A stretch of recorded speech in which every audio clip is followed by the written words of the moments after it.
Buenas noches a todos. Estamos a punto de empezar con la ponencia y en primer lugar presentarles a nuestro ponente, el doctor César Iván Urquiza, alergólogo e inmunólogo internista. Educación superior en doctorado en medicina en Universidad de El Salvador, con una especialidad en medicina interna en el Hospital San Juan de Dios de San Miguel y subespecialidad de alergia e inmunología clínica en el Hospital General de México, avalada por la Universidad Autónoma de México. Sociedades a las que pertenece, es miembro activo del Consejo Mexicano de Inmunología Clínica y Alergia, miembro activo de la Academia Americana de Alergia, Asma e Inmunología, miembro activo de la Academia Europea de Alergia e Inmunología Clínica y miembro activo de la Sociedad de Alergología de El Salvador, también miembro activo del Colegio Médico de El Salvador. Actualmente es médico staff del Hospital San Juan de Dios y Hospital de Especialidades Nuestra Señora de la Paz, docente de la Universidad Nacional y Universidad de Oriente. Durante la ponencia se les pedirá que mantengan los micrófonos y sus cámaras apagadas y en el caso que quieran aclarar alguna duda de la ponencia, habrá una ronda de preguntas y respuestas al final donde pueden dejar sus preguntas y comentarios en el chat de esta reunión. Sin más que decir, quedamos con el doctor César Iván Urquiza presentando el tema abordaje diagnóstico y terapéutico de la rinitis crónica. Buenas noches a todos. Muchas gracias al comité organizador por haber tomado en cuenta para que les pueda impartir este tema. No sé si siempre se puede ver en la pantalla, ¿verdad? Sí. Ok. Bueno, como comentaba con sus compañeras, pues este abordaje desde el punto de vista de alergología de la rinitis crónica es muy importante, puesto que muchas veces estos pacientes tienen mucha afectación, digamos, en la calidad de vida, ¿verdad? Son pacientes que andan con una evolución muy crónica, y pues que muchas veces tienen que consultar con diferentes médicos y sin resolver su problema, ¿verdad? Entonces, vamos a hablar por eso este tema. Ahora, esta es la agenda que tengo para la presentación, ¿verdad? Y pues vamos a comenzar diciendo que la rinitis crónica es una inflamación de la mucosa nasal caracterizada por dos o más de los síntomas como congestión nasal, rinorrea, que puede ser anterior o posterior, estornudos y o prurito con al menos una hora de duración al día por más de 2 a 4 semanas. Ese rango es un poco variable porque depende de la gráfica, ¿verdad? Ahora, con respecto a la rinitis crónica, es importante que sepan que dependiendo del proceso inflamatorio que la desencadene, pues así le va a dar origen a diferentes fenotipos, que los fenotipos no es más que la manera como se expresa una enfermedad.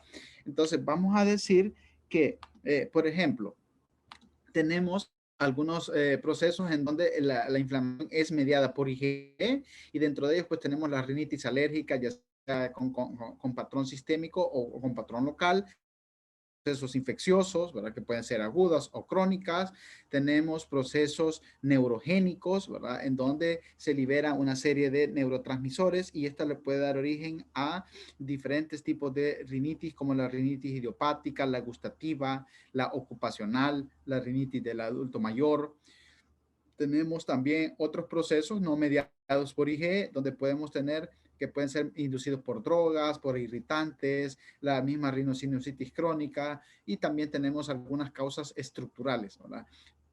Todos estos fenotipos en algún momento se pueden sobreponer. O sea, un paciente no necesariamente va a tener solo una rinitis crónica, ¿verdad? O solo una rinitis gustativa, por ejemplo, o ocupacional. O sea, puede tener dos o más tipos de rinitis en algún momento, ¿verdad? Entonces, las manifestaciones clínicas van a ayudar a orientar, ¿verdad? Y pues, dependiendo de cuáles sean las causas, pues habrá que evitar la exposición o el estímulo para que la enfermedad se logre controlar.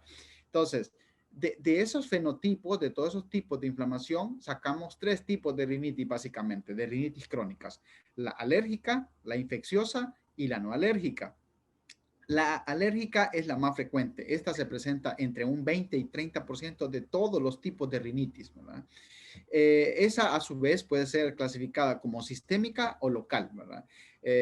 La infecciosa, esa puede ser, pues generalmente acompañada de una sinusitis crónica, ¿verdad? Y esta se presenta entre un 5 y un 12%.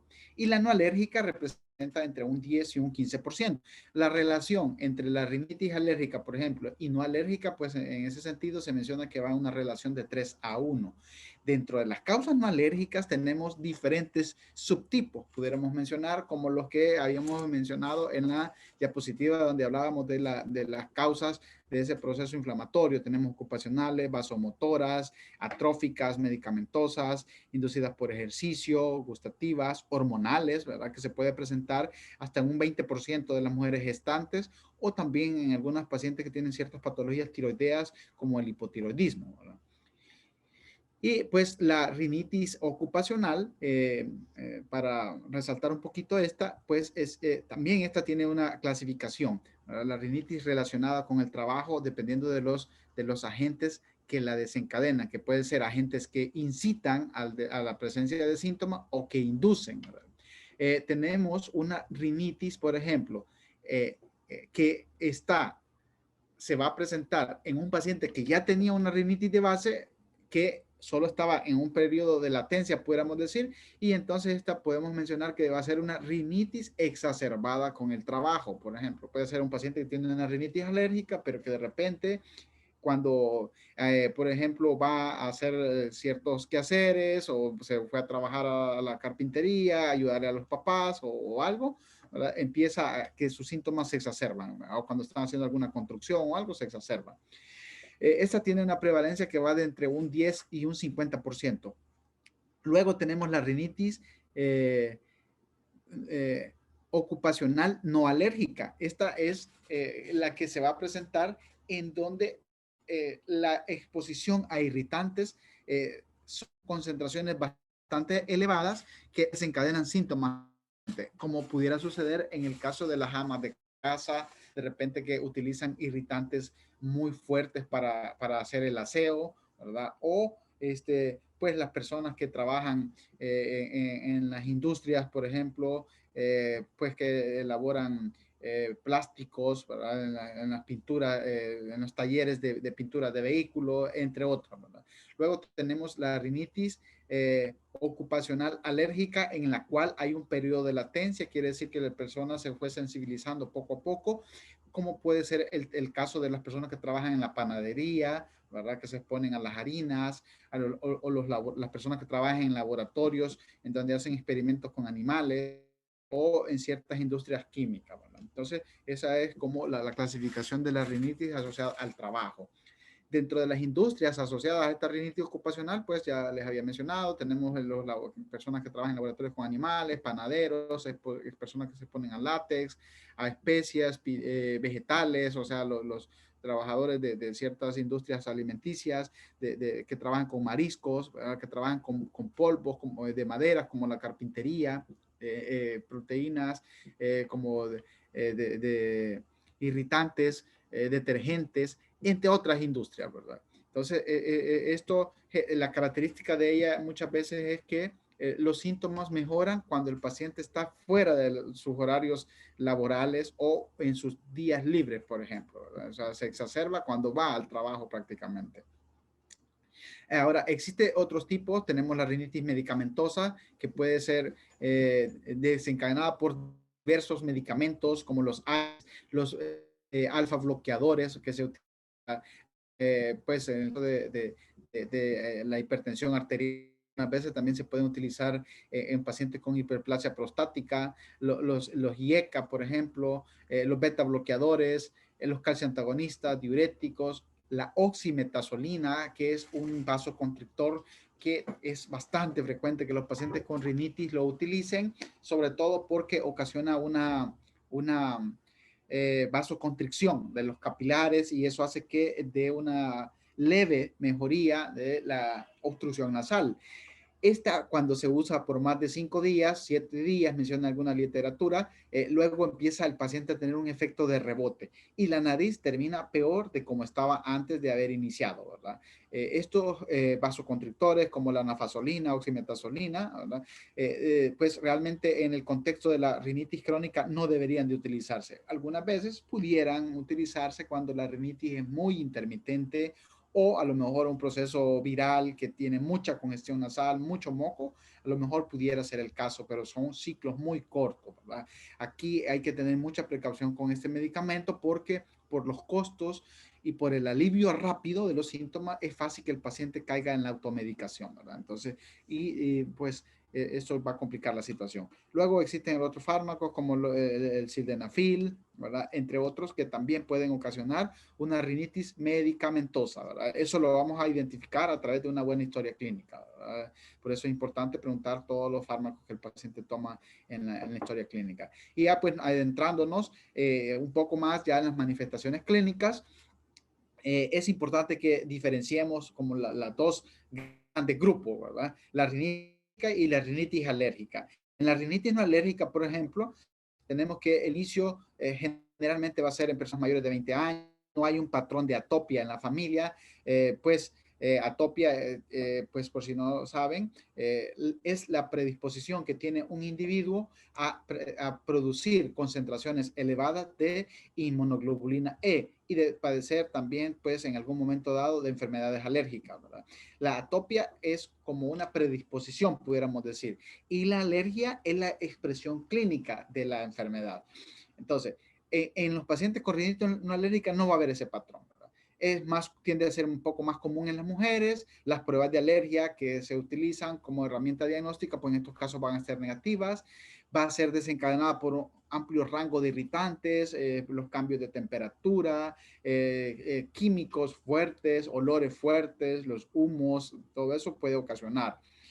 Los síntomas pues van a ser poco sugestivos de la rinitis alérgica, ya lo vamos a ver con más detalle ellos, estos, y los datos en la exploración física van a ser variables, van a depender mucho de qué tipo de rinitis es que se esté presentando, ¿verdad?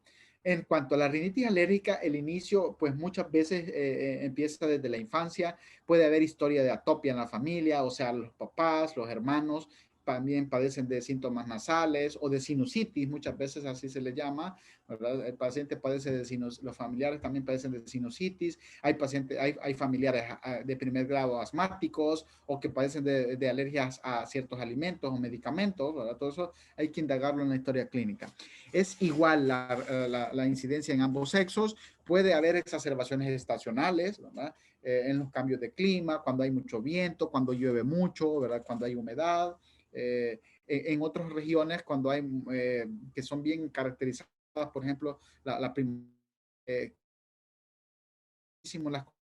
pólenes, ¿verdad? También, pues, va a tener un patrón característico. Las pruebas de alergia van a ser positivas y pues van a haber aeroalérgenos desencadenantes. Dentro de los aeroalérgenos que ocasionan la rinitis alérgica o alergias respiratorias, vamos a tener a la cabeza ácaros del polvo de la casa, pólenes que pues son de árboles, de malezas, de arbustos, de los pastos, los epitelios de animales, hongos de la humedad, proteínas de cucarachas y así una sinfín de alérgenos que van a sensibilizar el sistema inmunológico, ¿verdad? Van a haber síntomas clásicos de rinitis alérgica que ahorita lo vamos a ver en las siguientes diapositivas y si hay signos clásicos también al examen físico, ¿verdad? Entonces, cosas que no vamos a observar en la rinitis alérgica. Pero recordemos lo que les mencionaba en los fenotipos también, que muchas veces podemos tener un paciente que tiene una rinitis alérgica de base y que de repente está teniendo también un patrón vasomotor, un patrón hormonal porque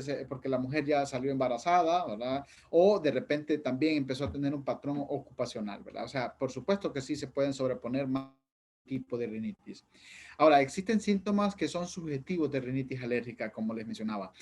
Cuando se presentan dos o más síntomas por más de una hora, la mayoría de los días, estos síntomas pues van a ser rinorrea y alina. Es una rinorrea pues generalmente acuosa, como agua describen algunas personas, pero aquí no nos vayamos a confundir con aquella rinorrea, que realmente sí es como agua de cristal de roca, le mencionan, ¿verdad? Que es la rinorraquia, que esta se presenta en los casos de fístulas de líquido cefalorraquídeo, ¿verdad? Entonces aquí, es una rinorrea un poco más acuosa.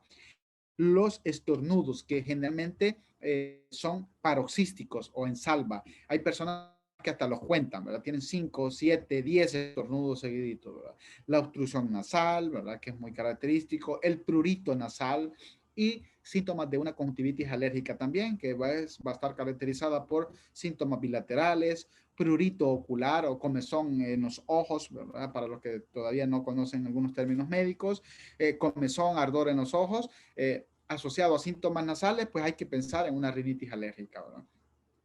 Los síntomas no asociados usualmente a rinitis alérgica tenemos los síntomas que sean unilaterales, que predomina la obstrucción nasal sobre otros síntomas, cuando el predominio de la rinorrea es mucopurulenta, cuando esta es más, la rinorrea es más posterior, o hay dolor facial, dolor, cefalea frontal, epistaxis recurrente o anosmia, que es la pérdida del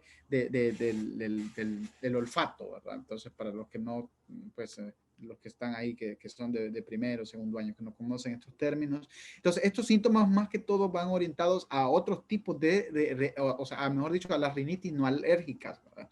Entonces, pero vuelvo a repetirles que en algún momento, pues a veces estos cuadros se pueden sobreponer. Puede ser un paciente que tiene una rinitis alérgica, por ejemplo, y que está teniendo 3, 4 episodios de rinosinusitis al año, ¿verdad? Entonces, eso pues no son condiciones realmente excluyentes. Ahora, con respecto a la rinosinusitis crónica, que es una de las más frecuentes también, es importante que la identifiquemos. Y hay patrones clínicos o criterios para el diagnóstico. Y dentro de ello, pues, esta va a ser, se define como la inflamación nasal acompañada de 2 o más de los siguientes síntomas por más de 3 meses. Y pues el más frecuente pues es la obstrucción nasal, la rinorrea, que generalmente aquí ha de ser mucopurulenta, puede ser anterior o posterior. La consistencia del moco puede ser variable. Por ejemplo, cuando estamos hablando de una rinosinusitis crónica, generalmente lo que el paciente manifiesta es que aumentó la consistencia del moco, lo describen ellos, no sé si ustedes se ubican, por ejemplo, el engrudo, ¿verdad? Entonces es un moco como gelatinoso, pues de color acuoso, digamos.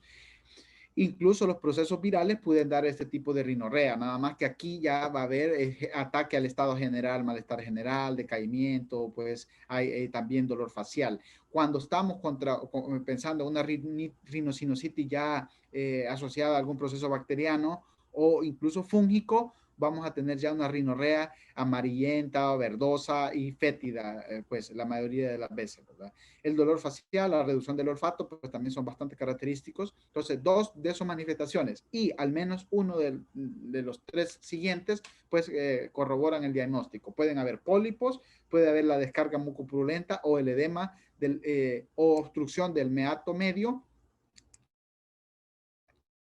o, o también pueden haber cambios en las mucosas identificados por TAC idealmente. Entonces ahí ven una imagen en la derecha, en donde pues vemos una obstrucción prácticamente del complejo, que sería es el complejo osteomiatal, ¿verdad? Entonces esto hace que, está aquí a este nivel, esa obstrucción hace que el moco, que normalmente los cilios de la mucosa está barriendo prácticamente para que luego salga, en el caso de la sinusitis, pues se obstruye ese meato y eso impide que el moco drene y pues empieza a acumular, ¿verdad? Y eso le da origen pues, a ese dolor facial y a la fetidez y pues a cuadros que a veces son 3 meses, 6 meses de esa sinusitis, ¿verdad? Pueden ser frontales, etmoidales, esfenoidales, ¿verdad? Y pues eso, el gol estándar para identificarla básicamente es la tomografía, ¿verdad? En cuanto a los hallazgos, a la exploración física, van a ser variables. En el caso de la rinitis alérgica, por ejemplo, vamos a encontrar el surco nasal, que esto es producto del saludo alérgico, ¿verdad? Eso hace que pues en el dorso de la nariz se haga esta línea.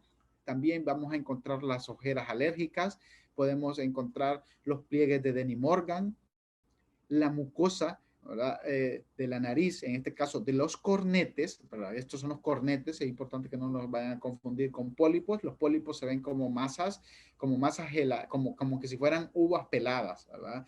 Entonces, esos son pólipos. Estos son cornetes. Aquí en el caso de la rinitis, pues de cualquier tipo, estos cornetes van a estar hipertróficos, ¿verdad? Es importante describir el grado de obstrucción de la luz. Por ejemplo, aquí hay una obstrucción de un 90% básicamente de la luz y hay puentes de moco y halima, ¿verdad?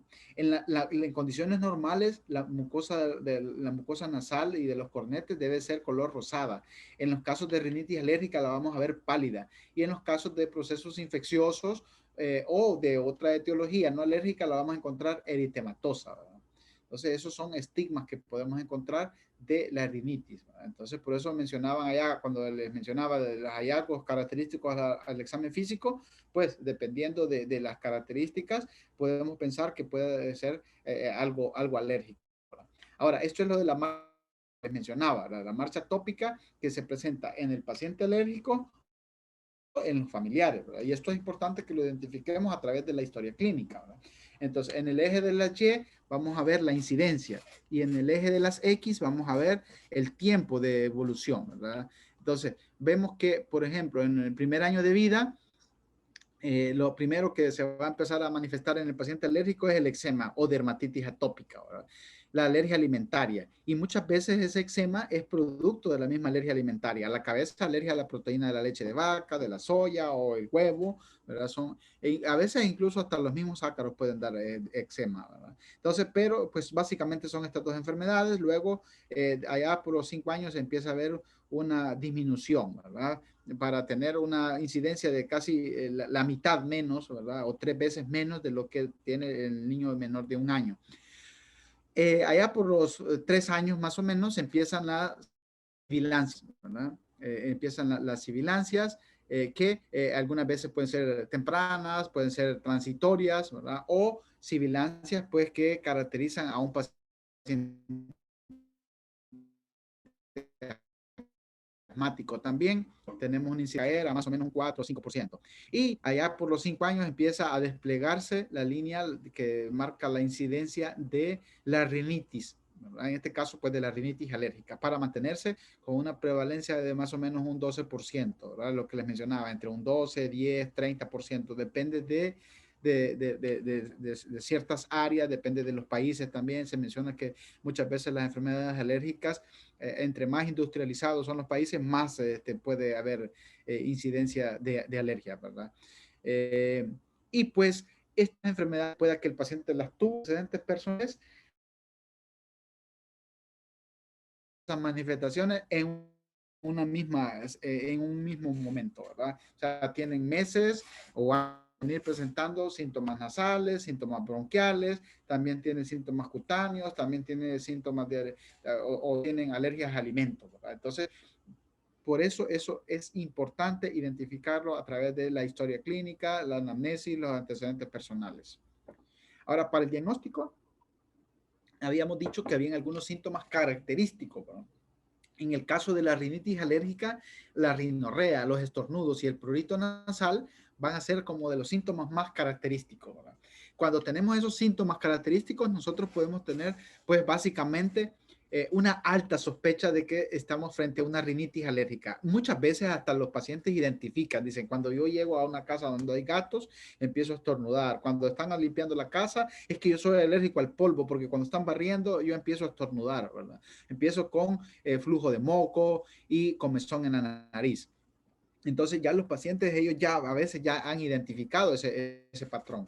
Entonces esos básicamente pues ya estamos frente a una rinitis alérgica y pues básicamente lo que vamos a hacer es hacer unas pruebas de alergia, que eso en ese caso las hacemos los alergólogos. Si estas son positivas, pues y hay clínica asociada, ¿verdad? Lo que les mencionaba, entonces estamos frente a una rinitis alérgica, ¿verdad? Si las pruebas de alergia salen negativas, podemos hacer una determinación de IgE sérica también específica, ¿verdad? Y si esta sale negativa, pero las pruebas, las manifestaciones clínicas son características, podemos estar frente a una rinitis alérgica local, ¿verdad? Entonces, ¿se recuerdan? Al principio les hablaba de una rinitis alérgica sistémica y local. Sistémica se refiere porque, no sé si ya, bueno, para los que ya llevaron las clases de inmunología, me decían que ustedes reciben inmunología, la respuesta alérgica se da en dos fases, una fase de sensibilización y una fase efectora.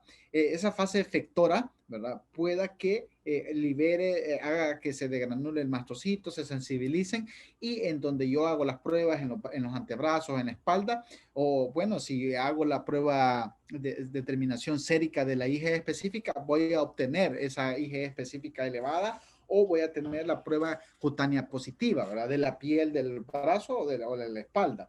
Pero en el caso, y eso va a ser una rinitis alérgica sistémica.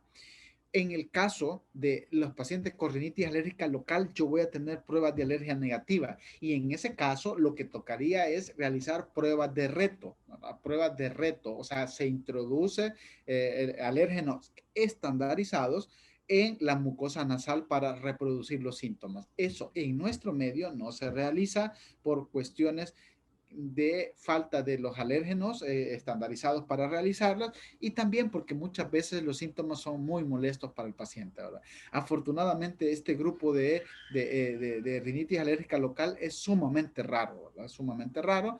Generalmente las pruebas de alergia salen positivas. ¿Verdad? Si tenemos una prueba de reto negativa, ¿verdad? O no tenemos la clínica de una rinitis alérgica, pues entonces pensar en una rinitis no alérgica, ¿verdad? Entonces, y ese es un flujograma que les ayuda a identificar básicamente. Y este está un poco más práctico todavía. Tenemos la rinorrea hialina, los estornudos, el prurito nasal, ¿verdad? Podemos tener el paciente alérgico. Hay obstrucción nasal, hay síntomas estacionales y síntomas oculares también, como los que les mencioné anteriormente.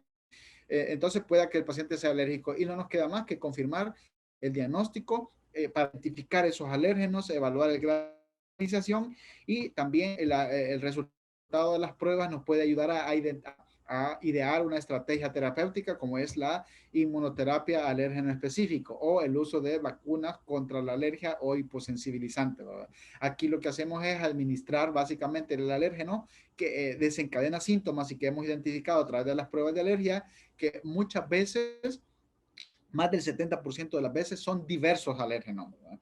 Entonces, básicamente para eso también nos sirven las pruebas. Ahora, si no tenemos todos esos síntomas, pues a lo mejor pueda que el paciente no sea alérgico. Si lo que predomina es un goteo postnasal o la rinorrea es purulenta, hay dolor facial, pues pensemos en una rinosinusitis crónica. Recordando también lo que les mencionaba, que en algún momento podemos tener un paciente alérgico que está teniendo episodios repetidos de rinosinusitis crónica. ¿Verdad? Y aquí, pues, idealmente se debería demandar un estudio de imagen, que puede ser una rayos X, que lo ideal debería ser una tomografía de senos paranasales cuando los síntomas son muy crónicos, la obstrucción es muy severa, porque también podemos encontrar pólipos, por ejemplo, ¿verdad? En las tomografías, cosas que no vamos a identificar a través de las rayos X.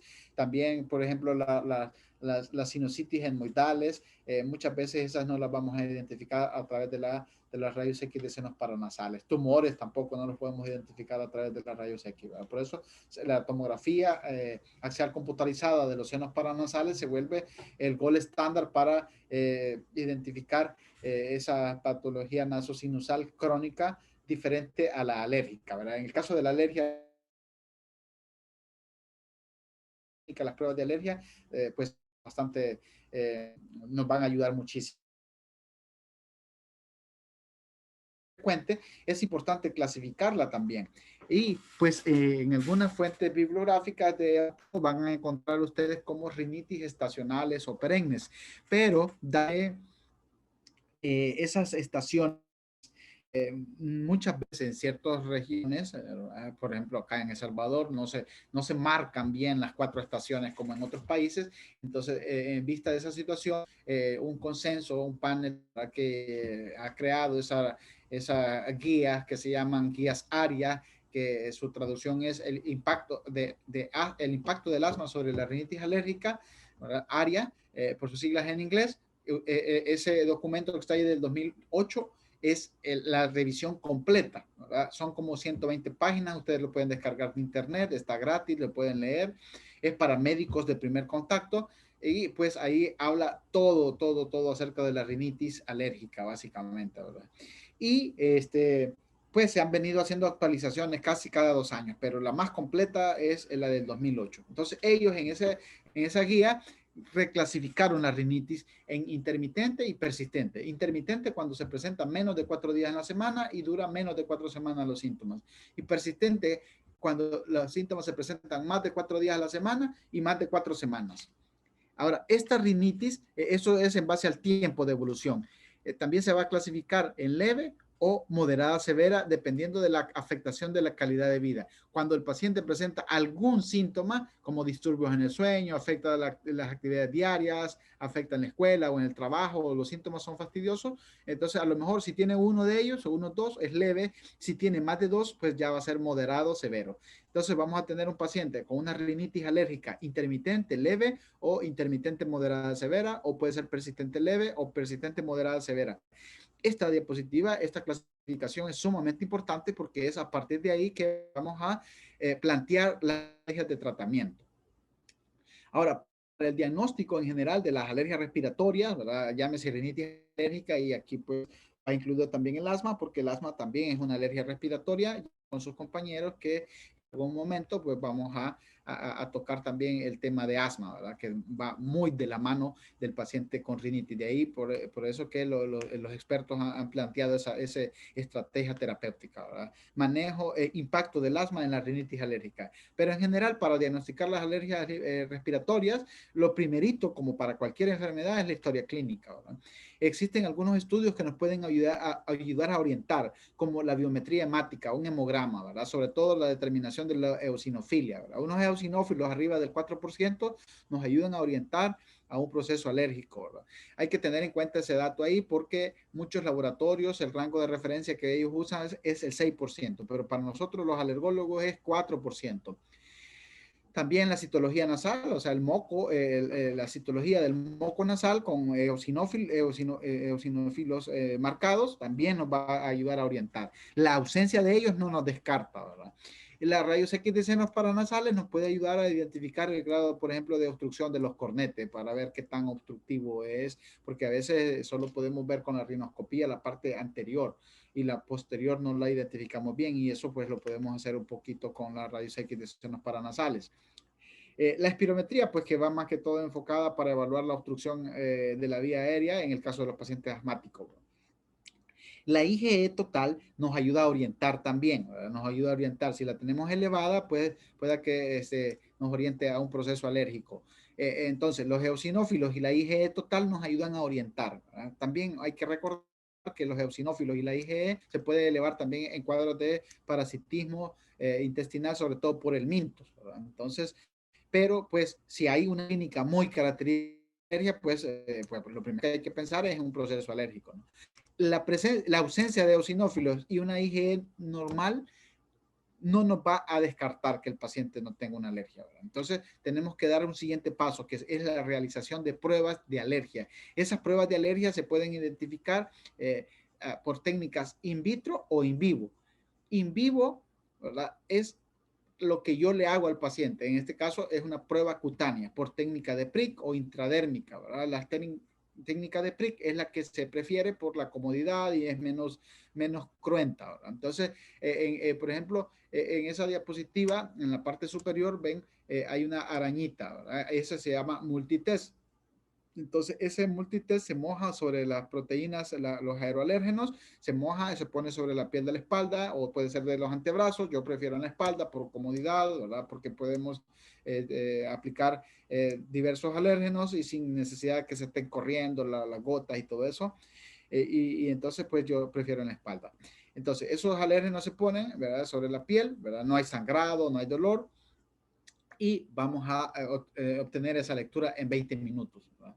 Entonces, y ahí tenemos un ejemplo de unas pruebas cutáneas de un paciente que está polisensibilizado, o sea, está sensibilizado a más de 2 alérgenos en diferentes grados de reactividad.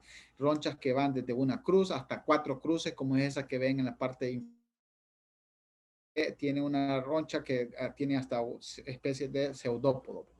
Esas son las pruebas cutáneas y las pruebas de IgE in vitro, que son las que se mandan a un laboratorio, ¿verdad? Pero ahí se tiene que, el médico tiene que solicitar qué panel quiere, panel respiratorio, panel alimentario, panel de mohos, ¿verdad? Diversos paneles que el médico tiene que solicitar, ¿verdad? Hay que tener mucha cautela con respecto a las pruebas de in vitro también, porque existen diferentes técnicas para hacerlas y hay algunas que no son estandarizadas. Generalmente esas tienden a ser un poco más accesibles, ¿verdad? Pero no nos van a dar un valor realmente con una muy buena especificidad y sensibilidad como las que tienen, que sí tienen esas técnicas estandarizadas, como es el Inmunocap, por ejemplo, ¿verdad?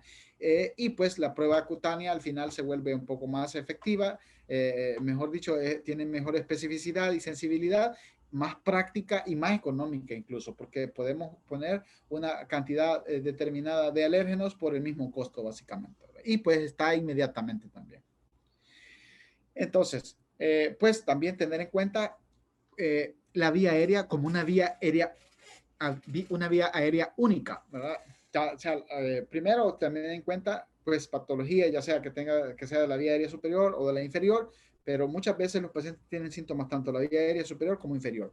Pero en la vía aérea superior hay que evaluar, por ejemplo, desde los ojos incluso, la conjuntivitis, por ejemplo, la rinitis alérgica, la conjuntivitis, la rhinosinusitis aguda, la rhinosinusitis crónica, los pólipos nasales, la rinitis alérgica local o la rinitis no alérgica. Cualquiera de esas son manifestaciones de enfermedades de la vía aérea superior. Y de la vía aérea inferior tenemos el asma, tenemos el POC, ¿verdad? Dentro de ellos pues englobamos a la bronquitis crónica, tenemos bronquiectasias o la fibrosis quística. Y pues como les mencionaba, muchas veces el paciente con rinitis alérgica también puede tener una faringitis crónica, laringitis recurrentes, cuadros de asma, ¿verdad? De hecho, se menciona que los pacientes que tienen rinitis alérgica, el 40% pueden tener asma, y de los pacientes asmáticos, el 80% pueden tener rinitis alérgica.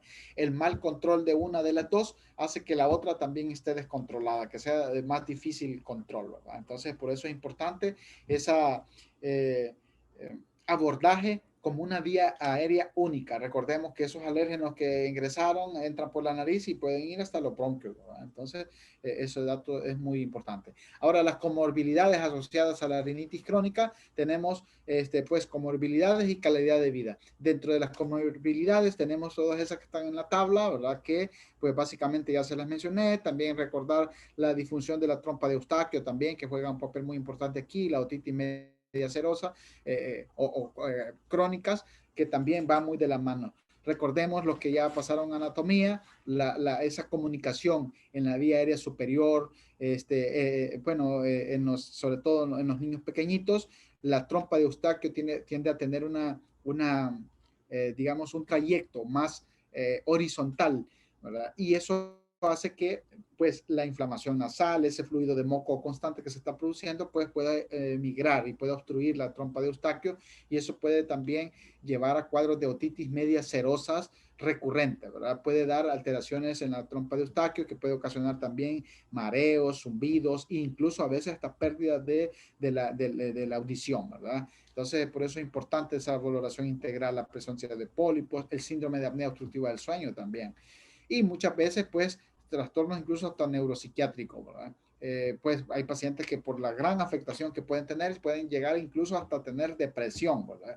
Tuve un paciente una vez que había intentado suicidarse 13 veces prácticamente, ¿verdad? Es un paciente que estuvo viviendo en los Estados Unidos, tuvo que venirse porque no podía trabajar, porque tenía severa, y pues cuando vino acá, pues perdió su familia también y el señor entró en depresión y pues un cuadro bastante aparatoso, ¿verdad? Y ya al final el psiquiatra me lo mandó a mí por su problema nasal, pero todo había comenzado con el problema nasal, ¿verdad? Entonces en la calidad de vida puede haber diferentes afectación también, ¿verdad? Entonces, esta es una de las cosas que más afecta a las personas, la calidad de vida y sobre todo, y el bolsillo, por supuesto, también, ¿verdad? No es como otras enfermedades, como el infarto al miocardio, como la insuficiencia renal, que van a matar a los pacientes, pero sí van a afectar muchísimo la calidad de vida. Ahora, con respecto al tratamiento, pues de la rinitis no alérgica, lo primero pues son medidas generales, son medidas de control ambiental encaminadas a disminuir la exposición a todos esos agentes que se han identificado, que irritan, que exacerban los síntomas. Puede ser ocupacional, puede ser pues de un proceso infeccioso o pues de diferentes situaciones. Los medicamentos van encaminados al control de los síntomas, ¿verdad? Aseos nasales, antiinflamatorios, ¿verdad? Más adelante vamos a hablar un poquito más de ellos, ¿verdad? Entonces, básicamente estos son como los dos más importantes en cuanto a la rinitis no alérgica, los dos pilares, pudiéramos decir. En cuanto a la rinitis infecciosa, pues vamos a utilizar antimicrobianos, aseos nasales y esteroides. Los aseos nasales pues nos van a ayudar a mantener limpia y despejada la nariz y pues hacer que los esteroides nasales, que son, por eso les he puesto ahí el asterisco, los aseos nasales, pues que el esteroide penetre de mejor manera directo a la mucosa, ¿verdad? Esos esteroides nasales son el pilar del tratamiento de la rinitis crónica, básicamente. Y los antimicrobianos, pues lo he dejado así como antimicrobianos porque si estamos frente a un proceso bacteriano, pues le vamos a dar antibiótico y si estamos frente a un proceso fúngico, le vamos a dar antifúngico, ¿no? Entonces, y pues básicamente eso es con respecto a las rinitis infecciosas. Con respecto a la rinosinusitis crónica, pues hay también un flujograma para el tratamiento. Tenemos que lo primero, pues van a ser corticosteroides intranasales y los aseos nasales, como les había mencionado, con solución salina, que existen diferentes presentaciones, ¿verdad? Idealmente se deberían de utilizar presentaciones de solución salina ideales para aseos nasales, que ya tienen los vehículos adecuados, porque muchas veces se agarra la solución salina normal y esa se aplica sobre la mucosa con jeringas y eso a veces tiende a ser un poco irritativa, ¿verdad? Entonces hay que tener cuidado con eso. En el caso que haya ya una descarga mucopurulenta, ¿verdad? Que es el caso de las rinocinositis crónicas, sobre todo cuando ya el moco está amarillo o verde, entonces vamos a iniciar antibióticos por ciclos que pueden ir desde 10 hasta 14 días. Y se va a reevaluar, ¿verdad? En 1 o 3 meses. Si los síntomas persisten, ¿verdad? O está teniendo episodios recurrentes, pues hay que pensar también que pueden haber pólipos nasales. De ahí la importancia de la tomografía, por ejemplo, ¿verdad? Si los síntomas se resuelven o ya son más leves, pues continuar con sus medidas básicas, ¿verdad? Sus aseos nasales, evitar la, la, la, las causas desencadenantes si es que hubiera, ¿verdad? Antibióticos existen diversos, ¿verdad? Tenemos a la cabeza, pues, la amoxicilina con ácido clavulánico, pero también pueden ser macrólidos también, entre otros, ¿verdad?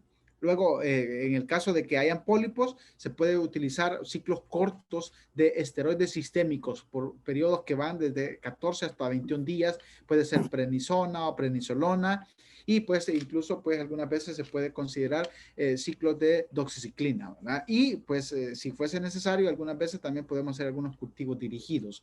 Y pues en el caso de que no haya pólipos, utilizar pues antibióticos, se pueden utilizar antibióticos por tiempo un poco más prolongado, como son los macrólidos, ¿verdad? Podemos utilizar claritromicina por hasta 3 meses, ¿verdad? O también podemos usar acitromicina 2 veces por semana, ¿verdad? Dosis de 250 miligramos 2 veces por semana, hasta 3 meses, ¿verdad? Y corticosteroides sistémicos también podemos utilizar. Si los síntomas son persistentes, pues hay que indagar, a ver, no va a ser que el paciente también tenga una rinitis alérgica, ¿verdad? O que pues tenga alguna desviación septal o que tenga alguna situación que pues amerite una corrección para una cirugía nasal endoscópica, ¿verdad? Si los síntomas se resuelven, puedes continuar su seguimiento con su médico de base, su médico de primer contacto, ¿verdad? Y si estamos frente a una rinitis alérgica, pues considerar los antihistamínicos, antagonistas de los leucotrienos o inmunoterapia alérgena específica también. Con respecto a la rinitis alérgica, ya casi vamos terminando, pues ahí se necesita medidas de control ambiental, medicamentos, o sea, los mismos de las anteriores, pero aquí ya podemos agregar vacunas contra la alergia, ¿verdad? Que es la misma inmunoterapia alérgeno específico. Aquí lo que hacemos es administrar los alérgenos a los que el paciente salió sensibilizado, con lo que también tiene síntomas que él ha identificado que se exacerban. Se inicia a concentraciones muy pequeñitas y paulatinamente eso se va incrementando para que las mucosas y el sistema inmunológico se hagan tolerantes, estas se vayan desinflamando y los síntomas poco a poco se vayan controlando, ¿verdad?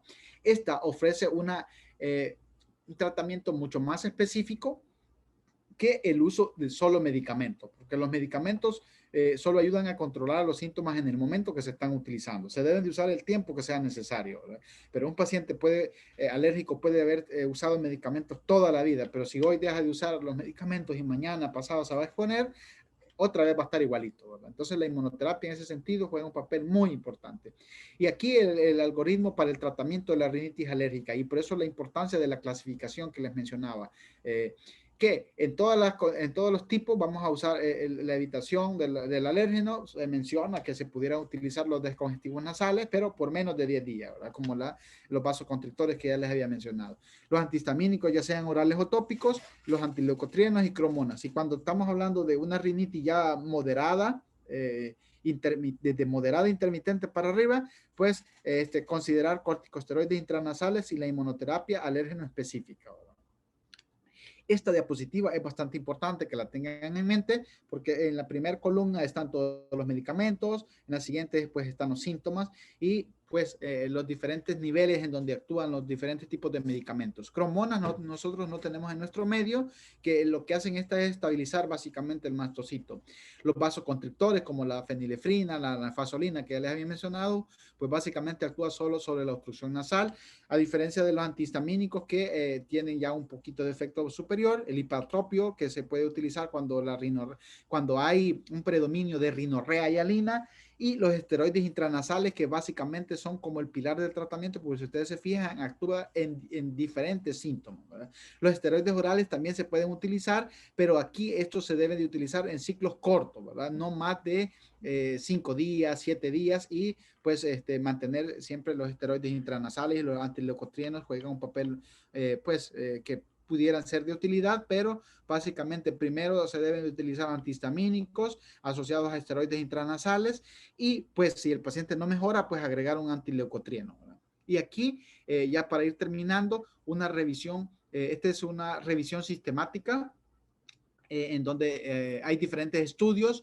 y yo he resaltado este que está acá con estas letras en rojo. Este pues se realizó en el 95 en Alemania, ¿verdad? Se evaluó el costo de efectividad del tratamiento, ¿verdad? De la inmunoterapia alérgeno específica. Se compararon dos grupos de pacientes, los pacientes que tenían inmunoterapia alérgeno específica y los pacientes que solo tenían tratamiento farmacológico, ¿verdad? Entonces se compararon también los pacientes que tenían rinitis alérgica y los pacientes que tenían asma. Entonces se le dio seguimiento por 10 años, ¿verdad? De tratamiento y se observó que los pacientes que tenían tratamiento con rinitis, con inmunoterapia alérgeno específica, que tenían rinitis alérgica, gastaban alrededor de 8.900 euros versus los que solo tenían tratamiento farmacológico. Y en el caso de los pacientes asmáticos, pues gastaban alrededor de 10.000 euros los que estaban con inmunoterapia versus los que tenían solo tratamiento farmacológico. Entonces, acá habla de, básicamente lo que se traduce en la tabla es el costo-efectividad del tratamiento con la inmunoterapia alérgeno específica, ¿verdad? Indicaciones para referir a un alergólogo o a un otorrino, pues para el alergólogo obviamente descartar alergias y inmunodeficiencias. Aquí es muy importante que tengan en cuenta que si un paciente tiene más de 4 eventos de sinusitis al año, y sobre todo también si hay procesos infecciosos como neumonías recurrentes, infecciones cutáneas, abscesos recurrentes o pacientes que no responden a los esquemas habituales de antibióticos, pues hay que pensar en cuadros de inmunodeficiencia y también debe tener una valoración alergológica o inmunológica, ¿verdad? Indicaciones de cirugía, pues si el paciente tiene pólipos, tiene con fluido de moco constante, si hay infecciones recurrentes o persistentes a pesar del tratamiento óptimo, para realizar biopsias cuando hay algunas masas, en el caso de adenoiditis recurrentes y persistentes, o para tratamiento de complicaciones como las desviaciones septales, entre otros. Y aquí también este otro algoritmo en donde se puede ya pues la valoración por el alergólogo o pues algunas veces también por el neumólogo en el caso que tenga problemas de las vías aéreas inferiores. El otorrino, pues para que haga su valoración, una valoración nasal endoscópica, para valorar también y tratar complicaciones como las que les mencioné en la diapositiva anterior. Y si ya el paciente ya se estabilizó, mejoró de sus síntomas, ya tiene los síntomas más estables, pues se puede referir, ya puede regresar el paciente con su médico de primer contacto o con el pediatra, ¿verdad? Y pues básicamente esta es como la ruta que deben de seguir los pacientes, ¿verdad? Con rinitis crónica, básicamente, ¿verdad? Eso es todo lo que les tenía y pues creo que vamos a comenzar la ronda de preguntas. Muchas gracias, doctor. Ahora daremos paso a lo que es la ronda de preguntas. Si alguno tiene una pregunta en cuanto a la ponencia, por favor, nos la hacen saber en el chat. Y ahorita vamos ya con unas que nos hicieron. Doctor, ¿la rinitis puede tener cura? La rinitis depende de la causa, ¿verdad? Depende de la causa, pero generalmente en cuanto a las enfermedades crónicas, hablamos de control. Hablamos de control, como sucede con la diabetes, con la hipertensión arterial. Pero ese control muchas veces estamos hablando de que si hay pacientes que tienen síntomas todos los días de la semana, por meses o años, con el tratamiento adecuado, con la inmunoterapia, por ejemplo, en el caso de la rinitis alérgica, hay pacientes, yo tengo muchos pacientes que tienen síntomas una vez en la semana o menos de una vez en la semana. O sea, de venir de tener síntomas todos los días de la semana por meses o años a tener síntomas una vez en la semana o menos, o solo cuando hay ciertos cambios de clima muy fuertes o cuando ya se hizo esa limpieza muy profunda. Entonces, ese es un cambio radical, ¿verdad? Eso no quiere decir que de repente no vuelva a haber cierta exacerbación, ¿verdad? Cuando, como les comento, de repente las épocas de mayor exposición, cambios de clima, la época de diciembre, donde tenemos la pólvora, ¿verdad? Hay humedad, tiende a aparecer de nuevo. Y eso, en ese sentido, por eso es importante, esa pregunta es muy buena, porque no es que el paciente se va a curar y nunca más le va a volver a dar, ¿verdad? Esto no es como una infección de vías urinarias, ¿verdad? Que se le da el antibiótico al paciente y probablemente no va a volver a tener otra infección en un año, ¿verdad? O en 2 años o en 3 años, ¿verdad? O sea, se curó de la infección de vías urinarias. Acá no, acá en las enfermedades crónicas hablamos de control, ¿verdad? Control. Entonces, eso es importante que tengan en cuenta. Ok, otra pregunta es, ¿qué hacer en el caso de una crisis de rinitis? En el caso de las crisis, ¿verdad? Tenemos que reiniciar los tratamientos. Existen escalas, ¿verdad? De tratamiento donde, por ejemplo, primero evitar los desencadenantes, ¿verdad? Los aseos nasales, los esteroides intranasales. Y yo les digo a mis pacientes, por ejemplo, ¿verdad? Que los utilicen por 6, por 8 semanas y si ya los síntomas se controlaron, pues se dejan de utilizar. Cuando el paciente entra en crisis, empieza a usarlos de nuevo, ¿verdad? O empieza a hacer los aseos nasales con más frecuencia o incluso se pueden utilizar esteroides sistémicos. Pero acá algo muy importante que no les mencioné, que tienen que tener en cuenta como médicos prescriptores que van a hacer en su momento, van a ser esteroides orales, ¿verdad? Esteroides orales que tienen una vida media corta. No se deben de utilizar, o sea, prácticamente están contraindicados los esteroides de depósito, ¿verdad? ¿Por qué? Porque el esteroide de depósito muchas veces queda haciendo efecto por un tiempo prolongado. Hay pacientes que le ponen una ampolla y no, yo estuve bien hasta 6 meses, ¿verdad? Una vez al año me ponía la ampolla el doctor, ¿verdad? Que algunas veces incluso le dicen que son vacunas para la alergia, pero lo que le ponen es una ampolla de betametasona, por ejemplo, o de dexametasona de depósito, triamcinolona. Entonces el paciente está bien por un año. Luego ya empieza a necesitar 2 ampollas en el año. Luego ya empieza a necesitar 3 ampollas, 4 ampollas en el año, ¿verdad? Y luego el paciente empieza a presentar efectos adversos de los esteroides, estrías, Cushing y una serie de manifestaciones pues, que son efectos sistémicos de los esteroides. Entonces, en ese sentido, en las crisis nos ayudan muchísimo los esteroides sistémicos, pero orales, y no deberían de usarse por más de 5, 7 días, 8 días. Si estamos ante una crisis de una sinusitis crónica, por ejemplo, ya mencionaba ahí el flujograma, que puede ser a veces hasta pues unos 14 días, ¿verdad? Básicamente eso. Y también preguntan que si hay alguna relación entre la migraña y lo que es la rinitis. sí hay una relación, ¿verdad? De hecho, hay que ver primero las características del dolor, de ese dolor de cabeza, ¿verdad? Primero, si es un dolor frontal, tenemos que preguntar eso en la semiología del dolor, ¿verdad? ¿Es un dolor frontal? ¿Es un dolor que se irradia a la región occipital o parietal cuando se trata de las sinusitis etmoidales? O sea, hay que ver si el dolor de cabeza que el paciente tiene realmente es de una sinusitis o es de una migraña, ¿verdad? Entonces, porque también tengo los pacientes alérgicos, por ejemplo, están en control con el otorrino, con el neumólogo, con el neurólogo por la migraña, ¿verdad? Pero lo que tenían era una sinusitis crónica, ¿verdad? Entonces, o también hay otros tipos de migrañas, como son las cefaleas o migrañas alérgicas también se conocen, ¿verdad? O sea, son cuadros desencadenados por alérgenos, por chocolates, por lácteos, por fresas, ¿verdad? Que son alimentos que son liberadores de histamina. Entonces, la histamina también puede ocasionar cefalea, ¿verdad? Entonces, sí hay cierto grado de asociación, ¿verdad? Y ahí lo vamos a identificar a través de una buena historia clínica, ¿verdad? Uh-huh. Ok, preguntan también qué tan eficaz es la cirugía para quitar los pólipos.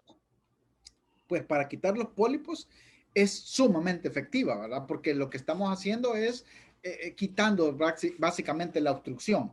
Ahora, lo interesante con respecto a los pólipos, que lo primero que se debe de hacer es ver si el contexto en el que se han desarrollado esos pólipos no es de un paciente alérgico, porque muchas veces también van de la mano, ¿verdad? Los pólipos tienen una inflamación pues bastante similar, digamos, el paciente que tiene pólipos nasales tiene una inflamación bastante similar al paciente alérgico, o sea, muchas veces pueden ir de la mano. A veces esos pólipos pueden disminuir de tamaño con el tratamiento farmacológico, los esteroides nasales, incluso ciclos por eso el flujograma mencionaba un ciclo de hasta a veces hasta 21 días de esteroides sistémicos a dosis bajas, ¿verdad? Eso puede ayudar a mejorar el pólipo, pero si el paciente no mejoró o el pólipo es severo, entonces puede ser la cirugía, ahí tocaría cirugía, ¿verdad? Pero sí hay que ser cauteloso en ese sentido, ¿verdad? Porque yo siempre les digo a mis pacientes, entrar al quirófano no es como ir a tomarse un café, ¿verdad? Que uno va a salir ahí bien alegre o ir al cine, ¿verdad? Entonces, tiene sus riesgos, ¿verdad? Entonces, en ese sentido, hay que valorar bien, ¿verdad? Si el paciente tiene una rinitis alérgica de base, va a ir, se va a operar, se le va a mejorar la obstrucción, pero al mes, a los 2 meses, 3 meses va a empezar otra vez con sus estornudos, obstrucción nasal, porque la rinitis alérgica no se cura con cirugía, ¿verdad? Se controla con inmunoterapia, con las medidas de control ambiental, entonces va a volver a tener síntomas, ¿verdad? Entonces ahí es importante ser cauteloso con esa situación, o sea, la cirugía está indicada para liberar básicamente el proceso obstructivo, ¿verdad? Pero el paciente tiene que seguir su control para ver si no tenía una rinitis alérgica de base. ¿Sí? Ok, preguntan, doctor, si podemos saber si alguien puede llegar a padecer de rinitis.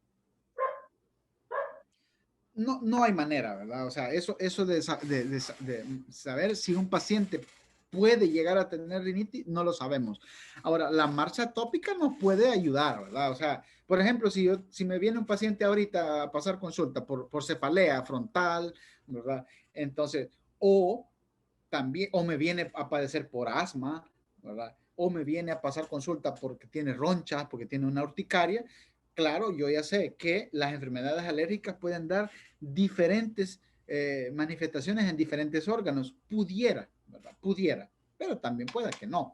O pueda que su mamá es alérgica, la mamá es alérgica, pero uno de los hijos nunca desarrolló síntomas, ¿verdad? O sea, eso es variable, es un poco impredecible, pero la marcha tópica nos puede ayudar, pues, de alguna manera a orientar, ¿verdad? Pero sí, pues, de hecho, hay algunos pacientes que vienen con su rinitis alérgica, pero ni su papá ni su mamá padecen de rinitis. No tienen ninguna manifestación de alergia, solo tienen la topia, o sea, que heredaron los genes básicamente, ¿verdad? Entonces, en ese sentido, pues, es un poco compleja esa pregunta. Ok. Un afectado, afectado la persona de COVID a las personas que tienen rinitis alérgicas o crónicas. Bueno, aquí dicen, quisiera saber si ha afectado el COVID a las personas que tienen rinitis alérgicas o crónicas, o si se les puede afectar aún más. Fíjate que esa pregunta está bastante interesante, bastante, qué bueno que la tocaron, porque ya está establecido, ¿verdad? ya están como caracterizados, pudiéramos decir, los pacientes alérgicos y los pacientes con COVID. Cualquiera pensaría que el paciente con patología respiratoria, ¿verdad?, es el que pues más se tiene que cuidar porque se puede morir de COVID o se la puede pasar muy mal por COVID. Pero diferentes estudios que han sido pues presentados, incluso lo vemos nosotros en la vida, en la consulta diaria, nuestros pacientes alérgicos no son los que más se complican por COVID, porque pues con respecto al tipo de inflamación, la inflamación alérgica, que es una inflamación TH2, ¿verdad? Eso lo van a conocer cuando lleven inmunología, es un perfil característico del alérgico, que no es el perfil característico de la tormenta de citocinas que complica al paciente con COVID, ¿verdad? Entonces, ese es un perfil más TH1, ¿verdad? Entonces, en ese sentido, el paciente alérgico de alguna manera tiene cierto grado de protección, pudiéramos decir, para no complicarse, ¿verdad? Para no complicarse. Eso no quiere decir que no se puede infectar, que no le puede dar, pero a lo mejor le va a dar algo más leve, ¿verdad? Entonces, eso pasa con el paciente que tiene rinitis, que tiene asma incluso, ¿verdad? Claro, si estamos frente a un paciente que tiene rinitis alérgica o tiene asma, pero también es obeso, también es diabético, también es hipertenso, claro, esos factores, otros que tiene, van a prevalecer y sí pueden complicar, ¿verdad? Pero sí, generalmente hay un factor de protección, pudiéramos decir, ¿verdad? Ok, si la rinitis fue consecuencia de epistaxis crónica, ¿puede curarse? Yo creo que la pregunta quizás sería más como al revés, ¿verdad? O sea, la epistaxis tiene diversas causas, ¿verdad? Las rinitis crónicas pueden dar epistaxis, pero también puede ser tumores. La rinitis alérgica, por ejemplo, el prurito nasal, los niños generalmente, o pues a diversas edades, están escuruciándose la nariz, rascándose, y eso puede hacer que se traumatice el plexo ahí, ¿verdad? El plexo pues, de los capilares nasales, y eso le puede dar epistaxis. La misma inflamación, cuando estornuda al paciente de manera brusca, de repente puede también darle epistaxis. Entonces, la epistaxis puede ser una complicación de la rinitis crónica, y en ese sentido ahí viene la respuesta. Si yo controlo la rinitis crónica, es probable que se controle la epistaxis, ¿verdad? Entonces, pero solo si la epistaxis se debe a la rinitis, porque si es por la epistaxis es por un tumor, pues ahí, claro, ahí lo que hay que hacer es eliminar el tumor, ¿verdad? Entonces, si la epistaxis se debe a una hemofilia, por ejemplo, nada tiene que ver, ¿verdad? La rinitis, ¿verdad? Entonces, si la epistaxis es secundaria a rinitis, sí es muy probable que mejore, ¿verdad? Sí es muy probable que mejore. Ok, en el caso de la rinitis, ¿hay alimentos que empeoran la condición del paciente? Fíjate que con respecto a las alergias alimentarias, no es lo más frecuente, ¿verdad? Que la alergia alimentaria incremente por lo menos la rinitis. Aunque hay un grupo pequeño de pacientes que ellos manifiestan que sienten mucha flema cuando comen lácteos, cuando comen frutos secos, ¿verdad? Entonces, pues puede incrementar, ¿verdad? Sí, pero es un grupo pues bastante limitado. Generalmente la rinitis alérgica va a ser más que todo ocasionada por aeroalérgenos, ¿verdad? Aeroalérgenos. O pues también por partículas irritativas, ¿verdad? Entonces, y no tanto así por alimentos, ¿verdad? Pero hay que indagarlo, ¿verdad? Hay que indagarlo en la historia clínica. Ok, si a alguien de niño le pusieron las vacunas contra la alergia, ¿necesita refuerzo ya en su edad adulta? Bueno, no es que en sí necesita refuerzos solo porque sí o porque si no tiene síntomas necesita refuerzo.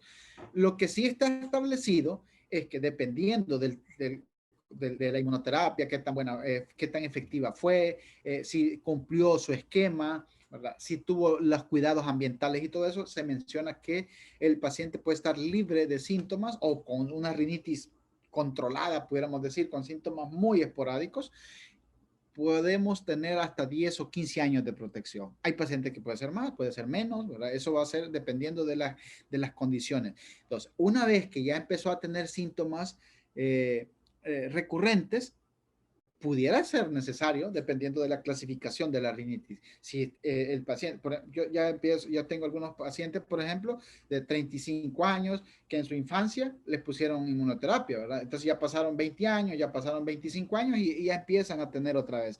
Entonces, si el paciente tiene una alérgica persistente o intermitente severa, entonces ahí tiene criterio para inmunoterapia, ¿verdad? Pero si es una intermitente, a lo mejor no tiene criterios para inmunoterapia, ¿verdad? Entonces, más que todo va a depender de la valoración de qué tanto le estén afectando sus síntomas en el momento que nosotros lo estamos evaluando, ¿verdad? Entonces, básicamente eso. Ok, y si el cambio climático le provoca alergias, epistaxis y constipación, ¿esto sería una prueba alergénica de control ambiental? Y también agregan si recomendaría la dicidone para la epistaxis de la rinitis. Pues sí, el dicinón es un medicamento que se utiliza para mejorar un poco la coagulación ahí, ¿verdad? Y sí, puede ser por vía tópica, ¿verdad? Sí ayuda, ¿verdad? Ahora, con respecto a las alergias respiratorias y los cambios climáticos, parece que me dijiste de la lluvia, ¿verdad? Sí, cambio climático, del cambio del Ajá. clima. Sí, vaya. Sí tiene que ver, ¿verdad? Sí tiene que ver, generalmente esa rinitis tiene que ver más con la alergia, ¿verdad? Cuando son asociados a cambios ambientales. Por ejemplo, ya está establecido, por ejemplo, ahorita que ya va a empezar la época de lluvias, empiezan los nortes, por ejemplo, los vientos, esos vientos acarrean más pólenes, ¿verdad? Viajan por más distancias todavía. Ese es uno. Luego llovió, ¿verdad? Esa lluvia moja los pólenes y esos pólenes producto de la misma contaminación ambiental, la lluvia, el polen se condensa, luego explota y libera millones de partículas que tienen la capacidad de llegar a la vía aérea, incluso a las vías aéreas más pequeñas, ¿verdad? Como son los bronquios. Y eso exacerba los síntomas. Eso es con respecto a los pólenes, pero también incrementa la humedad en el ambiente, ¿verdad? Entonces, eso hace que proliferen más hongos, ¿verdad? Entonces, hay pacientes que se exacerban sus síntomas cuando están en la época lluviosa, ¿verdad? Por pólenes. Entonces, en la época lluviosa, como va a empezar ahorita, se incrementan los síntomas por alergia a los pólenes y por hongos también, ¿verdad? Entonces, sí hay Entonces, asociación. en todo caso, quiere decir que si el cambio climático a esta persona le provoca alergia, epistaxis, la constipación sí sería una prueba, sería eso una prueba alergénica de control ambiental. Es que la pregunta como que está ahí mal formulada, pero o sea, lo que me refiero yo es que si el paciente se ha exacerbado sus síntomas, incluyendo cuadros de epistaxis, sí hay cierto grado de asociación, entonces sí podemos estar frente a un paciente alérgico, ¿verdad? Y si estamos frente a un paciente alérgico, entonces hay que implementar el algoritmo de tratamiento que ya mencionamos en la presentación, ¿verdad? Entonces, o sea, por ahí más que todo va lo de la asociación, porque la pregunta como que está mal redactada, ¿verdad? Entonces, pero sí hay asociación, ¿verdad?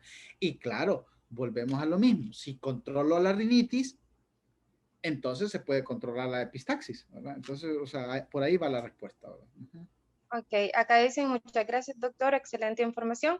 Y doctor, unas palabras de despedida para nuestra población estudiantil. Bueno, pues muchas gracias nuevamente al comité organizador. Muchas gracias a todos los que han estado pendientes, que han estado haciendo preguntas, ¿verdad?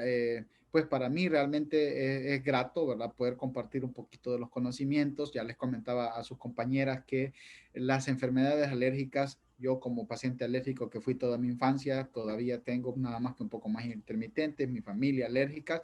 Es un largo camino que sufre el paciente alérgico, es un calvario, anda viviendo en un mundo de oscuridad, pudiéramos decir, saltando de un médico a otro, ¿verdad? Tengo muchos pacientes que van a consulta o que han estado en control con el otorrino, con el neumólogo, con el dermatólogo, con el gastroenterólogo, hasta con el psiquiatra, ¿verdad? Entonces, o sea, en ese sentido, para mí es un gusto poder enseñarles un poco de lo que yo sé de enfermedades alérgicas para que los pacientes no anden sufriendo. Recuerden que nosotros nos debemos a los pacientes. Entonces necesitamos transmitir estos conocimientos para que ustedes puedan tratar como médicos de primer contacto que van a hacer o pues neumólogos, alergólogos, lo que sea, puedan identificar estos pacientes, los puedan tratar, ¿verdad?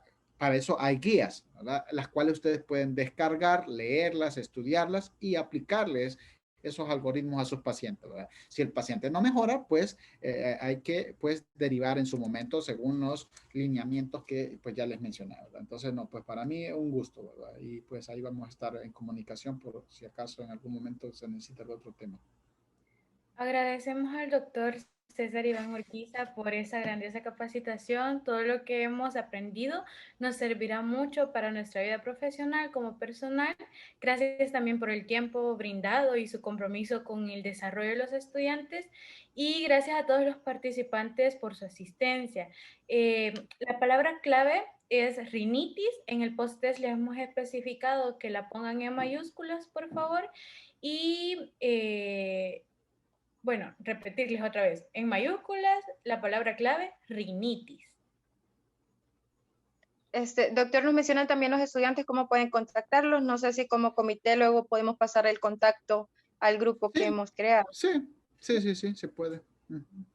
Bueno, eso sería todo. Buenas noches. Les esperamos en la próxima oportunidad. Les recordamos llenar el post-test para adquirir su certificado. El link del post-test se lo compartiremos en unos segundos en el grupo de WhatsApp y estará abierto hasta, bueno, dentro de 30 minutos les vamos a dar 30 minutos, hora El Salvador. Así que, como a las 9 igual, vamos a hasta las 9. Ok, entonces estará abierto hasta las 9 de la noche. Recordar Mucho tiempo, que... Recordar tiempo para copiar. El Comité Permanente de Educación Médica ESCOMI cuenta con redes sociales. Nos pueden encontrar en Facebook como ESCOMI UES, en Instagram como @escomi.ues. Y si les gustó la ponencia, por favor, dar like a las páginas, así como si tomaron alguna fotografía, no olviden etiquetarnos para poder repostear sus historias. Muchas gracias a todos, les esperamos en los siguientes proyectos y los contactos del doctor y donde lo pueden encontrar lo pasaremos también en el grupo de rinitis. Así que muchas gracias y pasen buenas noches.